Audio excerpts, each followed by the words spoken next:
우리 아버지 하나님의 거룩한 성도 여러분, 안녕하셨습니까?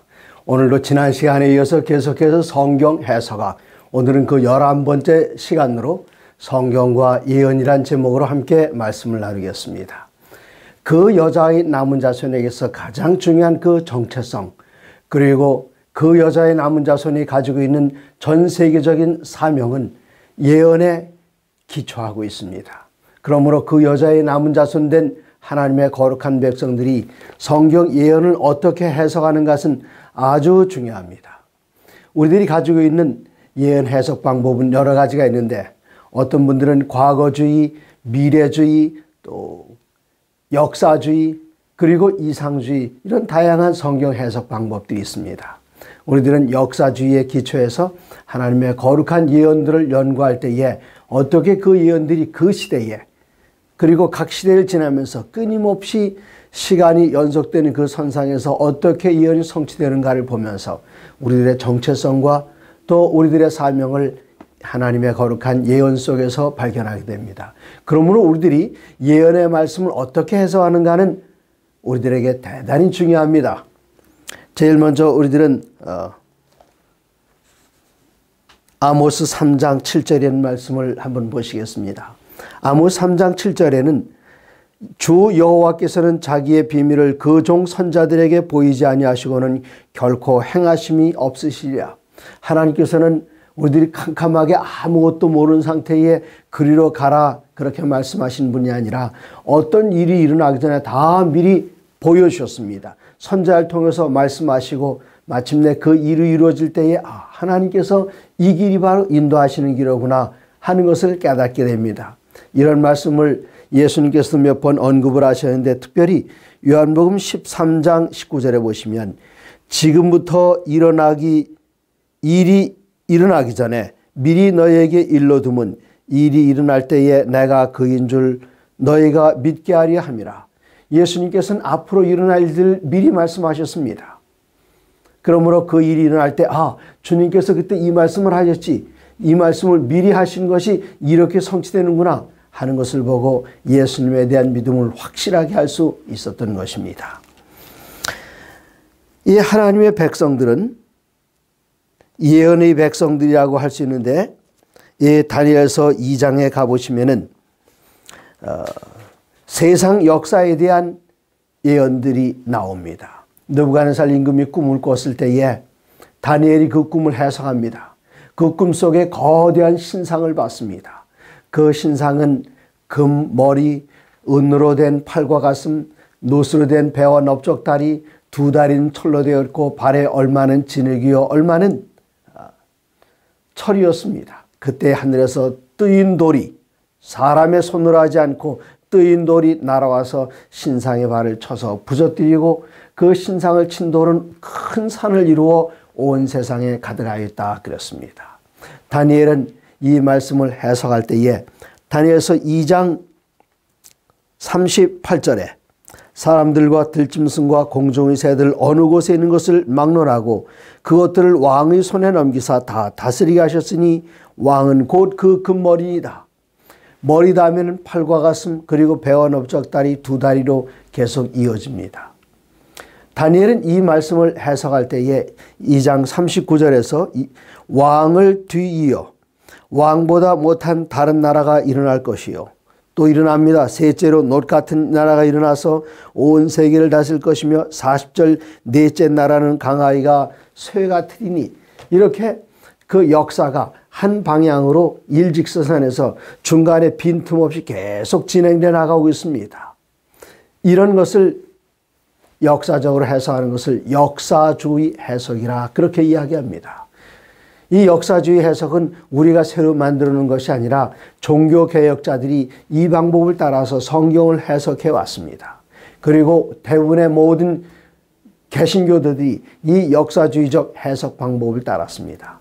그러나 안타깝게도 요즘은 역사주의적 해석을 다 버렸습니다.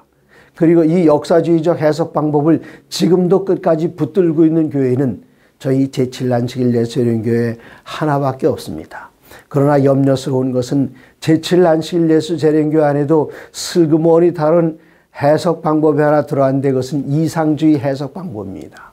그러나 많은 분들이 이상주의 해석을 우리가 가지고 있는지 하고 있는지 그 개념조차 가지고 있지 않다는 것이 더 커다란 어려움입니다. 그러므로 저희들이 이번 교과를 공부하실 때에 역사주의 해석 방법을 견지하는 것, 그것은 아주 중요합니다. 다니엘서 2장은 다니엘서 7장으로 연결되면서 여기에는 다른 상징들이 사용됩니다. 2장에서는 거대한 신상이었지만 7장에서는 네 짐승들이 등장을 합니다. 그리고 여기서 10뿔이 나타나고 한 작은 뿔이 다시 등장합니다. 그리고 8장에서도 또다시 나타납니다. 이런 역사주의적 해석 방법을 우리들이 더 세밀하게 깊이 공부할 수 있다면 요한계시록 2장과 3장에 7교회가 나타납니다. 에베소 교회, 서머나 교회, 버가모 교회, 두아드라, 사대, 빌라델비아, 라오디게아, 사도 요한이 반모서면서 글을 기록할 그때부터 시작해서 그 시대부터 시작해서 에베소 시대, 그다음에 서머나, 버가모 이렇게 쭉 돌아가면서 예수님 재림하시기 직전에 그 시대를 가리켜 라오디게아 시대라고 하는데, 예수님 승천하신 이후에 재림하실 때까지 이 역사를 7등분해서 각 교회로 표상하면서 거기에 보내는 편지의 글들이 각 시대를 나타내고 있다는 사실을 우리는 분명하게 알고 있습니다. 그것을 가리켜 우리들은 무슨 해석 방법이라고 말하는가 하면 역사주의적 해석 방법이라 그렇게 이야기합니다.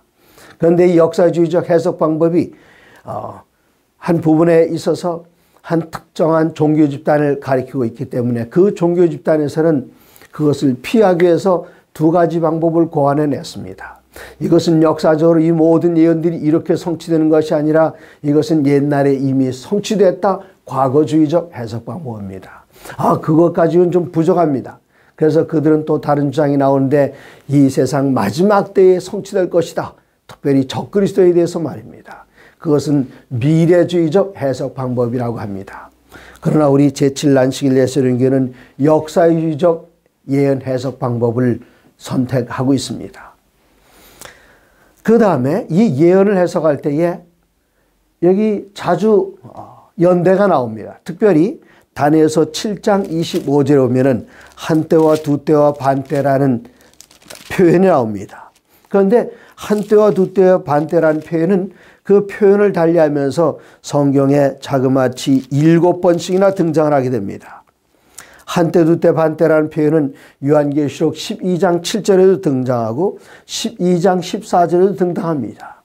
여러분 적어두시면 좋겠습니다. 이것은 우리들에게 아주 중요한 것인데 다니엘서 7장 25절, 요한계시록 12장 7절, 요한계시록 12장 14절. 근데 여기 한때, 두때, 반때 이 표현을 또다시 같은 기간입니다만은 계시록 11장 2절과 13장 5절에서는 42달이라 그렇게 표현합니다. 또다시 이 표현을 요한계시록 11장 3절과 12장 6절에서는 1260일이라 표현하는데 이것은 다 같은 기간들입니다. 한때, 두때, 반때. 다니엘서 11장 13절에서 한때는 1년이라 그랬습니다. 그래서 한때, 두때, 반때는 모두 세때 반인데 세때 반은 한때가 1년이면 3년 반이 됩니다. 3년 반이면 1년이 12달로 해서 3년이면 36개월, 반년을 더하면 42달이 됩니다. 42달은 예언에서의 달력은 한 달을 계산할 때 음력이나 태양력 그런 기준을 하지 않고 한 달을 30일로 계산했습니다. 그래서 42달은 곱하기 30 하면 1260일이 됩니다. 이 표현을 다니엘서와 요한계시록에 7번 표현했는데 성경에서 연대와 관련된 날짜와 관련된 예언 가운데는 가장 많이 등장하는 예언입니다. 그러면 이 1260일이라는 그 기간은 어떻게 우리가 해석해야 될까요? 에스겔서 4장 6절이나 민수기 13장 34절에 보면은 1일을 1년으로 계산하라 그렇게 했습니다. 그러므로 한때, 두때, 반때는 42달이고 42달은 1260일이고 1260일은 연일 법칙에 의하면 1260년이 됩니다. 그럼 하나님께서 왜 이렇게 하루를 1년으로, 또 어떤 것에는 한때 두때 반때, 어떤 것은 42달, 어떤 것은 1260일 그렇게 표현을 하셨을까요? 하나님의 백성들이 핍박당하고 고난받는 그러한 기간을 표현할 때는 아주 짧게 표현하셨습니다. 한때 두때 반때. 그러나 하나님의 보호하시는 그러한 기간을 나타낼 땐 1260일, 물론 똑같은 기간입니다만 그때 말씀을 받는 백성들이 어떻게 느끼는가, 그런 감정까지 하나님께는 다 계산해서 사용을 하셨습니다. 이 연일법칙을 우리들이 적용할 때에 또 다른 성경절들이 있습니다.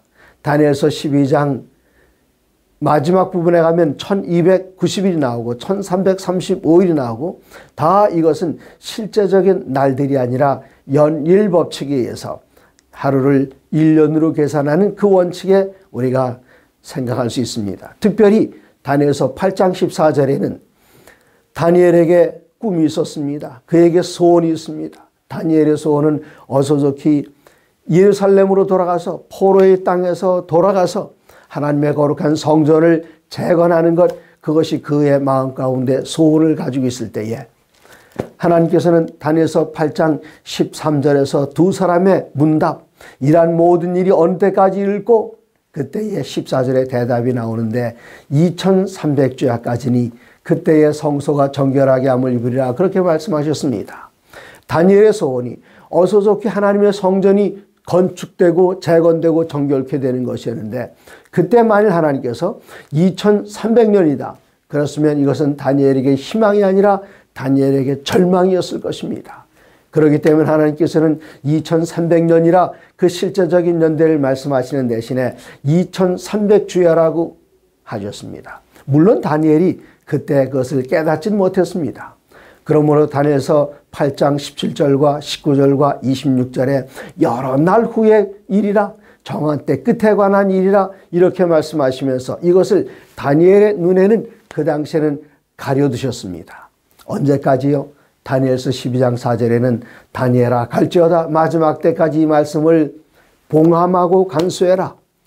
다니엘이 이것을 보았지만, 계시 가운데 보고 실제로 기록했지만 다니엘조차도 이것을 이해할 수 없었습니다. 하나님께서는 그만하면 족하다, 이 일이 언제 이루어지는가, 그 일이 이루어질 때에 그 백성들이 깨닫게 될 것입니다. 그렇기 때문에 마태복음 24장 14절에서는 예수님께서 천국 복음이 땅까지 전파되면 그때에 끝이 온다 말씀하셨습니다. 그리고 이어서 마태복음 24장 15절에 그러므로 세상 끝이 온다, 그러므로 선자 다니엘의 말한 바 읽는 자는 깨달을진저, 하나님께서는 미리 선자를 통해서 다 미리 말씀해 주셨지만 우리에게 유익이 되고 필요할 그때에 우리의 눈을 열어서 그 예언의 성취를 보게 해 주시는 것입니다. 그 다음에 우리들은 이 다니엘서에 나오는 작은 뿔의 실체를 분명하게 알아야 됩니다. 작은 뿔은 다니엘서 7장과 다니엘서 8장 두 곳에 등장하게 됩니다. 특별히 다니엘서 7장에서는 다니엘서 2장을 반복하면서 세상 역사 가운데 첫 번째는 거대한 사자가 독수리의 두 날개를 달고 바다에서 나오는 것을 다니엘이 봤습니다. 이어서 나오는 짐승은 새 갈빗대를 입에 물고 몸 한편을 든 곰입니다. 이어서 나오는 짐승은 머리가 내시고 날개가 네 달린 표범입니다. 그리고 네 번째 등장하는 짐승은 10뿔을 가진 괴수가 등장합니다. 여러분께서 다니엘서 7장을 공부하셔서 아시겠습니다마는 사자로 묘사된 바벨론, 그리고 곰으로 묘사된 페르시아, 표범으로 묘사된 머리 네 가진 표범, 이것은 그리스, 그리고 그리스의 뒤를 이어서 로마 나라가 등장합니다. 그리고 로마 나라는 10개의 뿔이 있다고 표현된 것처럼 게르만 민족의 대이동으로 인해서 서로마 제국 안에 여러 개의 나라들이 등장하게 됩니다. 그리고 그 다음에 작은 뿔이 등장하게 되는데, 이 작은 뿔에 대해서 다니엘서 7장 24절에서는 그는 먼저 그 열뿔은 그 나라에서 일어날 열왕이요 그 위에 또 하나가 일어나리니 11번째 뿔입니다. 이 작은 뿔 그는 먼저 있던 자들과 다르고 새 왕을 복종시킬 것이며 이제까지 등장했던 바벨론, 페르시아, 그리스, 로마 그리고 여러 나라로 갈라진 열국들 이런 나라들은 다 정치적인 세력이었지만 나중에 나타난 이 작은 뿔은 먼저 있던 자들과 달라서 한편으로는 정치적인 세력이고 한편으로는 종교적인 세력이었습니다. 그래서 먼저 있던 자들과 다릅니다. 그리고 서로마 제국이 게르만 민족에 의해서 10개로 나눠졌을 때에 그 앞에 삼위일체를 부정하는 아리안주의 신앙을 가진 세 나라들이 먼저 망하게 됩니다. 이 작은 뿌리, 이 세 나라들 뿌리째 뽑아버려서 더 이상 세상에는 존재하지 않게 됩니다. 그리고 그 다음에 다니엘서 7장 25절에서 이 작은 뿔이 어떤 일을 하는가를 보여주는데 7장 25절에 보시면 그가 장차 지극히 높으신 이를 말로 대적하며 지극히 높은 자의 성도를 괴롭게 할 것이며 그가 또 때와 법을 고치고자 할 것이며 성도들은 그의 손에 붙인 바 되어 한 때와 두 때와 반 때를 지내리라. 대부분의 종교 교육자들은 거의 예의 없이 이 작은 뿔을 교황 로마로다가 해석을 했습니다. 그것도 그럴 것이 열뿔로 소로마 제국이 나눠진 그 다음에 작은 뿔은 등장합니다. 그리고 먼저 있던 열뿔 가운데 세 뿔을 아리안주의 신앙을 가진 그 나라들을 특별한 방법으로 서로의 이의제의, 직접 군대를 가지고 공격하는 것이 아니라 다른 군대를 사용해서 아리안주의 신앙을 가진 이 세 나라들을 완전하게 없었습니다. 그리고 25절에 지극히 높은 자를 말로 대적합니다. 어떻게 말로 대적합니까?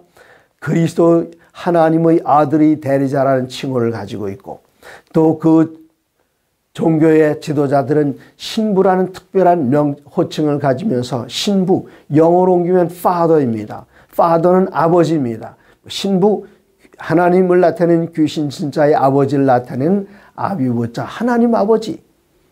또 죄를 용서할 수 있다는 그런 권력을 가지고 있다고 주장합니다. 이러한 모든 것이 여기에 부합합니다. 또 지극히 높으신 자의 성도를 괴롭게 할 것이며 하나님의 백성들을 종교재판을 통해서 중세시대 1000년 이상 수많은 그리스도인들을 화형주에 때로는 특별한 고문독으로 그들을 죽음에 내몰았는데 역사학자들은 그 명수가 5천만 명에 이른다. 그렇게 이야기합니다. 또 때와 법을 고치고자 할 것이며 어떻게 때와 법을 고쳤는가? 하나님의 법 십계명 가운데 그 두 번째 계명을 십계명에서 빼버렸습니다. 우상을 만들거나 절하지 말라 이 계명을 빼버렸습니다. 네 번째 계명 안식일 계명을 일곱째 날 제7일에서 그 교회의 전통을 따라서 주일 중 첫째 날로 바꿨습니다. 10계명에서 한 계명을 빼버리니까 9개밖에 안 남아서 10번째 계명을 내 이웃의 아내나 소유를 탐내지 말라는 이 계명을 9번째와 10번째로 둘로 나눠서 내 이웃의 아내를 탐내지 말라, 내 이웃의 소유를 탐내지 말라 이렇게 10개로 바꾼 바로 이 세력이 어느 세력인가 하면은 여기 대부분의 모든 종교 교육자들이 예의 없이 적용했던 로마 천주교에 해당합니다. 근데 여기 작은 뿔은 여기만 등장하는 것이 아니라 그 다음 장인 8장에도 등장을 합니다. 여기에 보시면은 다니엘서 7장과 8장에 나오는 작은 뿔을 비교해보면 첫 번째 둘 다 작은 뿔로 묘사되었습니다. 박해하는 세력입니다.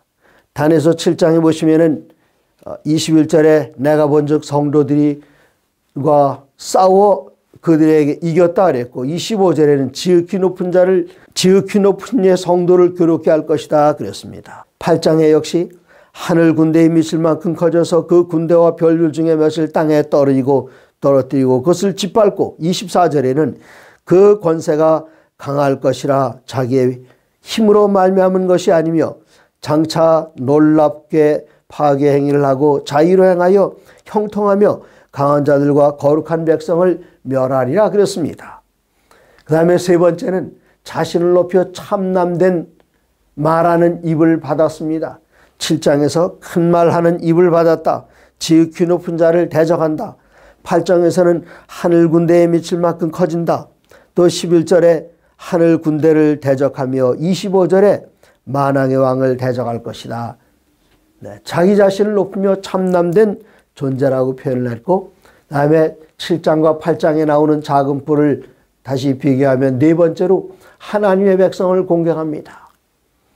성도들과 싸워 그들에게 이겼고 지극히 높은 자의 성도를 괴롭게 했고, 8장 24절에서는 놀랍게 파괴 행위를 하고 거룩한 성을 멸하리라 그렇게 말씀하셨습니다. 그리고 활동시간 7장이나 8장에 오면은 세상 거의 끝날 때까지 아주 가열차게 지상권을 누리면서 행동을 했습니다. 그리고 거의 종말까지 존재했고, 그 다음에 마지막으로 7번째 초자연적인 방식으로 멸망을 합니다. 다니엘서 7장 25절에 가보시면은 여기 서방 로마 교회가 지상권을 행사하는 모습을 봅니다. 하나님을 말로 대적하고 지극히 높은 자를 말로 대적합니다. 또 지극히 높은 자의 성도를 괴롭게 합니다. 때와 법을 변경시켜 고칩니다. 그리고 성도들은 그의 손에 붙인 바 되어 한 때와 두 때와 반 때를 지내리라. 거의 세상 끝날까지. 그러나 다니엘서 7장 26절에 보면은 반전이 이루어집니다. 다니엘서 7장 26절에 그러나 심판이 시작되면 그는 권세를 빼앗기고 완전히 멸망할 것이요. 심판이 시작되면 다니엘서 7장은 심판에 초점을 맞추고 있습니다. 항상 3번씩이나 심판에 대한 이야기가 등장합니다. 여기 네 짐승이 지나가고 10뿔로 나눠지고 그 다음에는 작은 뿔이 나고 심판이 등장합니다. 이것이 다니엘서 7장의 특별한 구조입니다. 그 이후에 누가 나라를 얻게 되는가? 작은 뿔 이후에 심판이 하늘에 시작되면 작은 뿔 이후에 등장하는 세력이 27절 나라와 권세와 온 천하 나라들의 위세가 지극히 높은 자의 거룩한 백성들에게 붙인 바 되리니 그의 나라는 영원한 나라이라 모든 권세 있는 자들이 다 그를 섬겨 복종하리라 그랬습니다. 작은 뿔의 세력을 우리들은 역사주의적으로 해석할 때에 그 작은 뿔이 누구인가를 분명하게 깨닫게 됩니다. 그 다음에 우리들은 다니엘서 8장을 통해서 한 심판을 보게 됩니다. 다니엘서 8장 14절에 보시면은 앞부분에 한번 읽었습니다마는 다니엘서 8장 14절에 그가 내게 이르되 2300주야까지니 그때에 성소가 정결하게 되리라 하였느니라. 이 성소는 이 땅의 성소가 아니라 하늘에 있는 성소입니다. 하늘에 있는 성소가 어떻게 정결되는가? 이 하늘에 있는 성소는, 이 땅에 있는 성소는 하늘에 있는 것들의 모형과 그림자가 되는데 그 원형은 하늘에 있는 것입니다. 그러면 이 땅의 성소 정결을 알게 되면 하늘 성소 정결을 알게 되는데 성소 제도는 두 가지로 나뉩니다. 매일의 제사와 매년의 제사입니다. 매일의 제사는 매일같이 제사장이 성전 문을 통과해서 들어가고 문은 그리스도 예수를 나타냅니다. 그리고 오른쪽에 있는 곳에서 양을 잡습니다. 양은 우리를 위하여 죽임을 당하시는 예수 그리스도를 표상합니다. 또 거기 번제단이 있습니다. 매일같이 번제를 드렸습니다. 조금 지나가면 물두멍에서 제사장이 성전으로 들어갈 때에 그 몸을 씻고 들어갑니다.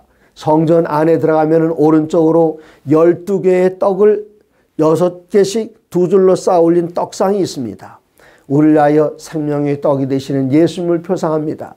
그리고 남쪽으로 이 떡상 건너편에는 7가지를 가진 금초대가 놓여져 있습니다. 우리를 위하여 앞길을 분명하게 비춰주는 예수님의 말씀, 또 우리들의 빛이 되신 예수님을 표상합니다. 그리고 조금 더 나가면 그 앞에 분향단이 있습니다. 우리를 위하여 끊임없이 중보의 기도를 드리시는 우리 주님의 기도 사역을, 중보 사역을 나타냅니다.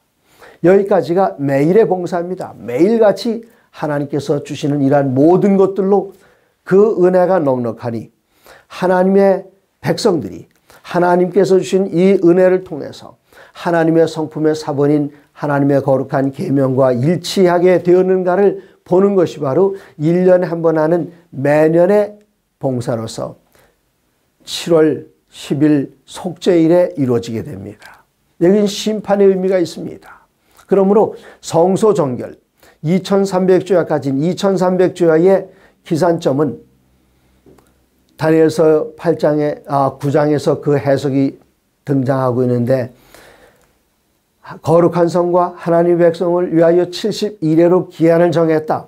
그 기한을 정하는 것은 언제부터인가? 예루살렘을 중건하라는 명령이 날 때부터.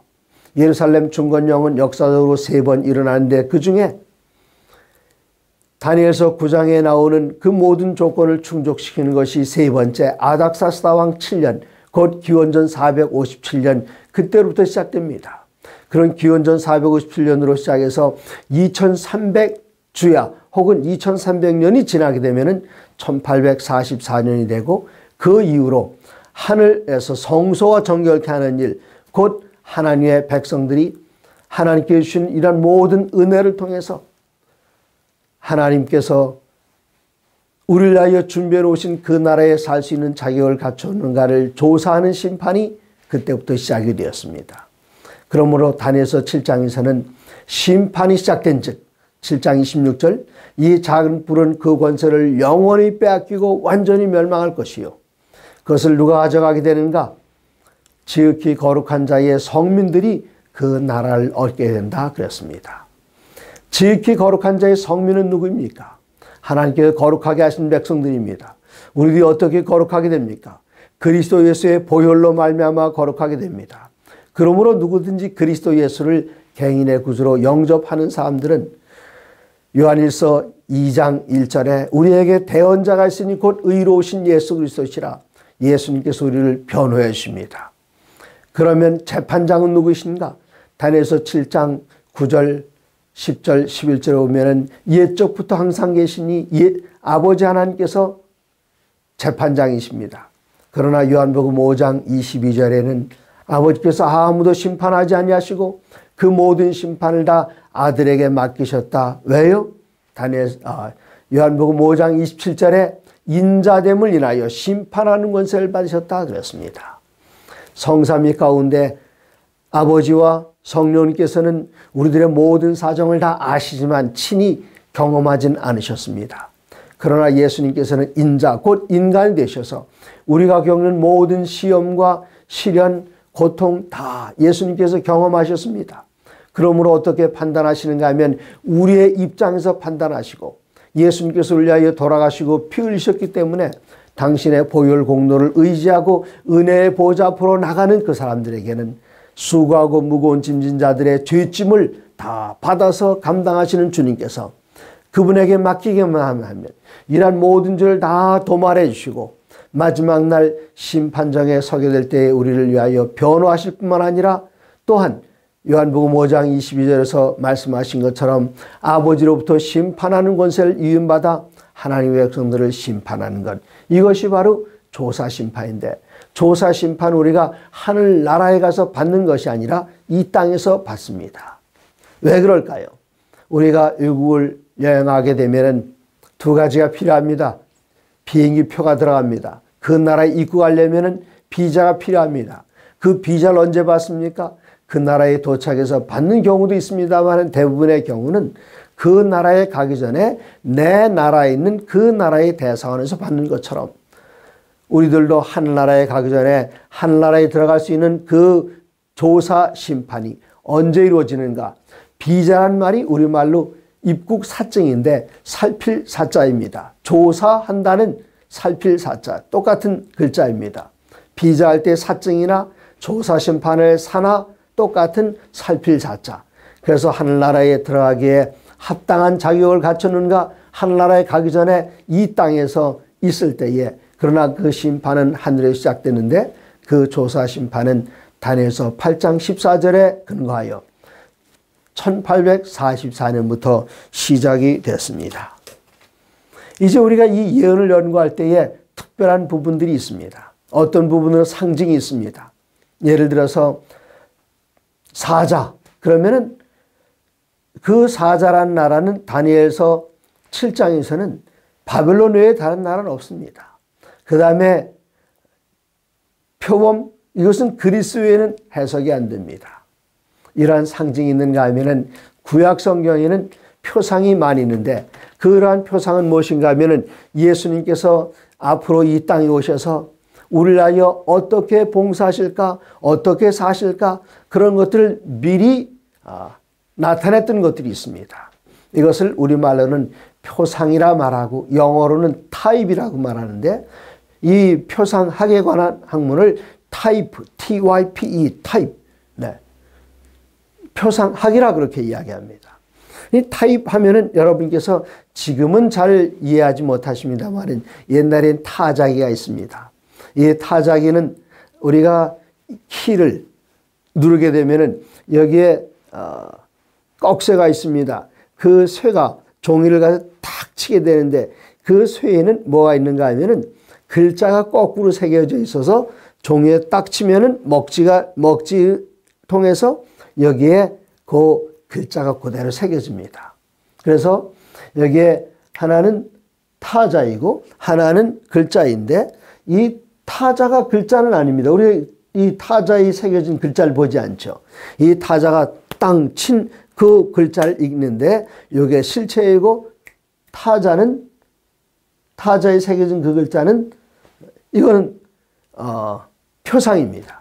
그래서 구약 성경에 보면은 수많은 인물들이 나오고 수많은 사건들이 나오고 수많은 제도들이 나오는데 구약 성경에 나오는 대부분의 모든 제도들은 그리스도 예수의 희생을 미리 보여주는 표상입니다. 조금 전에 매일의 봉사에서 말씀드렸던 것처럼 매일같이 문으로 들어간다. 문 대신 양을 위하여 문 대신 예수님을 표상합니다. 또 죽임을 당한 양 요한복음 1장 29절에 보라 세상 죄를 지어가는 하나님의 어린 양이로다.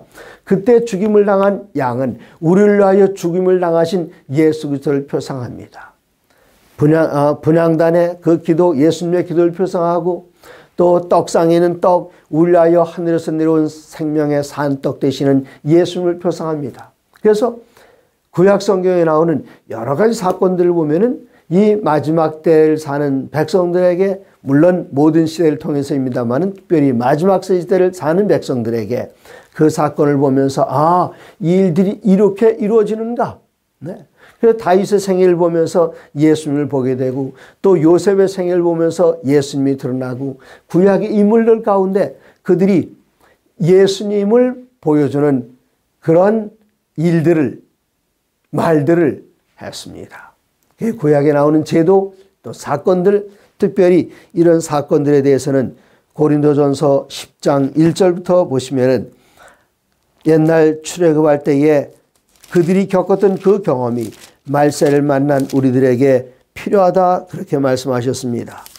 여기 고린도전서 10장 1절부터 쭉 나가다가 이제 11절에는 그들에게 일어난 이런 일은 본보기가 되고 또한 말세를 만난 우리를 깨우치기 위하여 기록되었다 그렇게 말씀하셨습니다. 그러면서 이런 표상들을 말씀하시면서 12절에 그런즉 선줄로 생각한 자는 넘어질까 조심하라.